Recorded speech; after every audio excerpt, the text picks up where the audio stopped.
அன்பார்ந்த இறைமக்களே, கிறிஸ்துவின் மறுப ஜபக்குழுவின் வாயிலாக இன்று உங்களை சந்திப்பதில் நான் பெரும் மகிழ்ச்சி அடைகிறேன். மக்களை, சந்தோஷமாக இருக்கீங்களா? நிறைவாக இருக்கீங்களா? மகிழ்ச்சியாக இருக்கீங்களா? மன அமைதியாக இருக்கீங்களா? எப்போதும் இறைவனோடு உறவாடுறீங்களா? மக்களே, நேரமே இல்லைன்னு சொல்லாதீங்க. அவருக்காக ஒரு 10 நிமிடங்கள் ஒதுக்குங்க. அந்த 10 நிமிடங்கள் நம்ம ஒதுக்கும் போதே நாம் நன்மை பெற்றுக்கொள்வோம் அவரிடம், இல்லையா? நான் உனக்காக காத்திருக்கிறேன் என்று சொல்லுகின்ற தேவன் நம்மோடு இருக்கிறார். நாம் அவரோடு உறவாட ஒரு 10 நிமிடம் கேட்கிறார். நாம் அந்த 10 நிமிடம் அவருக்கு கொடுப்போமா? இன்று அவர் நமக்கு என்ன இறைவார்த்தை தருகிறார் பார்ப்போமா? சீராக்கின் ஞான நூல் அதிகாரம் 32 இறை வார்த்தை 19 23 முடிய. எண்ணி பாராது எதையும் செய்யாதே, செய்த பின் மனம் வருந்தாதே.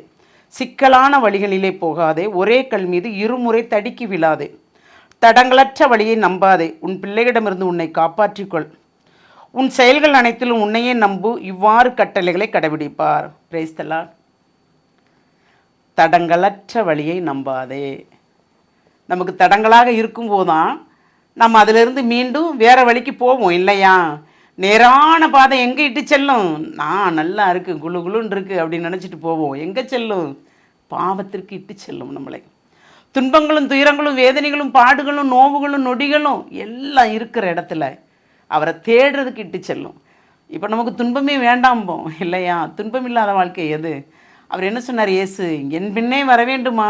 உன் சிலுவை நீ சுமக்கா விடில் என்னோடு கூட வர முடியாது. நம் சிலுவை என்ன? நம் குடும்பம் தான் நம் சிலுவை. நிறைவாக இருக்கின்ற குடும்பங்களும் இருக்குது, துன்பதுரங்கள் இருக்கின்ற குடும்பங்களும் இருக்குது, இல்லையா?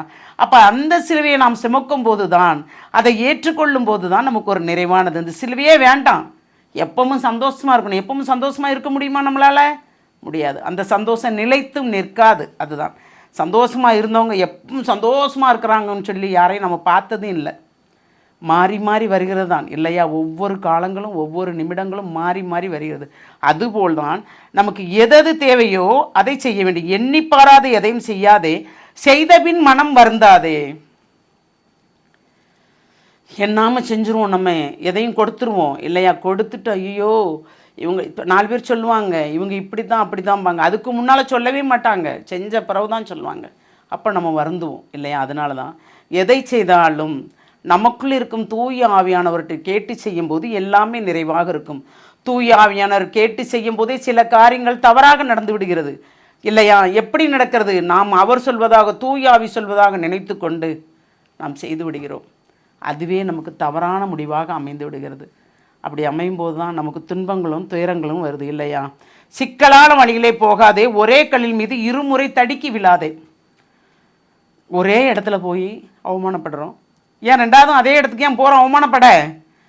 நவுன்றுவோமே அந்த இடத்த விட்டு. அதான், ஒரே கல்லில் இருமுறை தடுக்கி விழாதே. தேவையில்லையா? பட்டுட்டோமா, நவுன்றுவோமே. அப்படி நவுளும் போது நமக்கு அதில் ஒரு மன அமைதி கிடைக்கும்.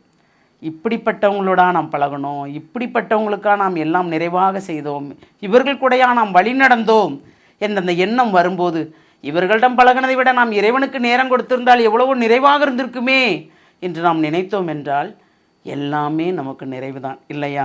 அதுதான், தடங்களற்ற வழியை நம்பாதே, உன் பிள்ளைகளிடமிருந்து உன்னை காப்பாற்றிக்கொள். இப்போ பெற்ற பிள்ளைகளே முதியோர்களை எங்கே கொண்டு விடுறாங்க? முதியோர் மடத்துக்கு கொண்டு விடுறாங்க, இல்லையா? உழைப்பின் பேன் அவ்வளத்தையும் பெற்றுக்கொள்வாங்க. அவர்களிடம் ஒன்றும் கொடுக்க முடியாத நேரத்தில் அவர்களை கண்டுகொள்ள மாட்டார்கள். நான் சொல்லலைங்க, இது இஷ்டப்படி சொல்லலை, இறைவார்த்தையே இருக்குது, இல்லையா?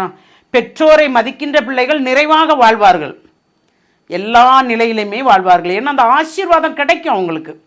பெற்றோரை மேபி செய்பவர்கள், இதை செய்யவா அதை செய்யவா என்று கேட்பவர்கள் நிறைவாக வாழ்வார்கள். கொடுக்க வேண்டாங்க, அவர்களை மதிக்கணும். பெற்றோரை மதிக்கும் போது எல்லாமே நிறைவாக கிடைக்கும், இல்லையா? உன் செயல்கள் அனைத்திலும் உன்னையே நம்பு, இவ்வாறு கட்டளைகளை கடைபிடிப்பார். நாம் என்ன செய்கிறோமோ, நம்மளேன்னு வச்சுக்கோங்க, நம்ம யாரை நம்ப போகிறோம்? நாம தாங்க நம்ம சொத்து. நமக்குள்ளே நமக்கு இருக்குது, நம்மோடு கடவுள் இருக்கிறார். அவரை நம்பும்போது நாம் என்ன செய்ய வேண்டும், எது செய்ய வேண்டாம் என்பது நமக்கு தெளிவுபடுத்தப்படும். அப்போ நம்ம நம்பினாதான் நாம் நிறைவாக வாழ முடியும். நம்மளை நாம் பாதுகாத்தாதான் நாம் பிறர் முன் எழுந்து நிற்க முடியும். நம்மளை பாதுகாக்காமல் பிறருக்கு நான் செய்கிறேன், பிறரை பாதுகாக்கிறேன்னா அதனால் என்ன பிரயோஜனம் சொல்லுங்கள்? இல்லை. சில பேர் வீட்டில் உள்ளவங்களுக்கு ஒன்றுமே கொடுக்க மாட்டாங்க, ஆமாம். ஆனால் வெளியில் அப்படி கொடுப்பாங்க. வீட்டில் உள்ளவங்கள பார்க்க வச்சுட்டு இருப்பாங்க, வெளியில் செய்வாங்க. அதனால் நன்மை கிடைக்குதா? ஒரு பலன் இல்லைங்க. ஆண்டவரிடம் அந்த கணக்கு இருக்கும். உன் பெற்றோர், உன் உற்றார், உன் உறவினருக்கு நீ என்ன செய்தாய், அவர்கள் பார்க்கும்படி நீ பிறருக்கு செய்தாய் என்று சொல்லும்படி எல்லாமே நடக்கும். ஏன்னா இறைவன்கிட்ட கணக்கு இருக்க பாருங்க. நானா சொல்லலைங்க, இது எல்லாமே இறைவார்த்தையில் இருக்கு. சரியா? அப்போ நாம் இதுகால் வரைக்கும் எப்படி இருந்தோம், எந்த வகையில் நடந்துக்கிட்டோம், இனி நாம் எப்படி நடப்போம்? மனம் மாறுவோம், நம்மீது நம்பிக்கை வைப்போம், அந்த நம்பிக்கையின் மூலமாக பிறரையும் நம்புவோம். ஜெபிப்போமா? வாழும் வல்லலே இறைவா, ஒரு நொடியில் எங்களுக்கு மனமாற்றத்தை தந்து அந்த நொடி பொழுதில் நாங்கள் எல்லாமே நிறைவாக செய்கிறோம் என்று கண்டுகொள்ளும்படி ஒவ்வொரு நாளும் எங்களை வழிநடத்துகிறீர் ஆண்டவரே.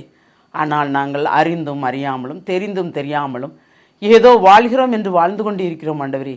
நீர் எங்களோடு இருப்பதால் எல்லாமே நிறைவுதான் என்று நாங்கள் விசுவசிக்கிறோம், நம்புகிறோம். அந்த நம்பிக்கையில் தான் எங்களை முழுமையாக உம்முடைய இரக்கத்துக்குள் ஒப்புக் கொடுக்கிறோம். ஆமாம் ஆண்டவரே, எது நடந்தாலும் உம்மையே கேட்டு நாங்கள் உம்முடைய வழியிலே நாங்கள் பின்பற்றி நடக்கும்படி எங்களை ஆசீர்வதியும்.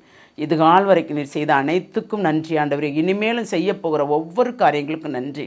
படிக்கின்ற பிள்ளைகளை நிறைவாக ஆசீர்வதியும் ஆண்டவரே. தாயும் தந்தையுமான இறைவா, ஞானம், நுண்ணறிவும் நுண்மதியை கொடுத்து அந்த பிள்ளைகளை தூய ஆவியால் நிரப்பி நிறைவாக நீர் அந்த பிள்ளைகள் பரிச்சை எழுதும்படி தேவரீர் ஆசீர்வதிக்கிற அந்த கிருபைக்கு நன்றி கூறி உங்களுடைய இரக்க பெருக்கத்துக்குள் எங்கள் அனைவரையும் முழுமையாக ஒப்புக் கொடுக்கிறோம். ஜெபம் கேட்கும் நல்ல பிதாவே. ஆமேன், ஆமேன், ஆமேன்.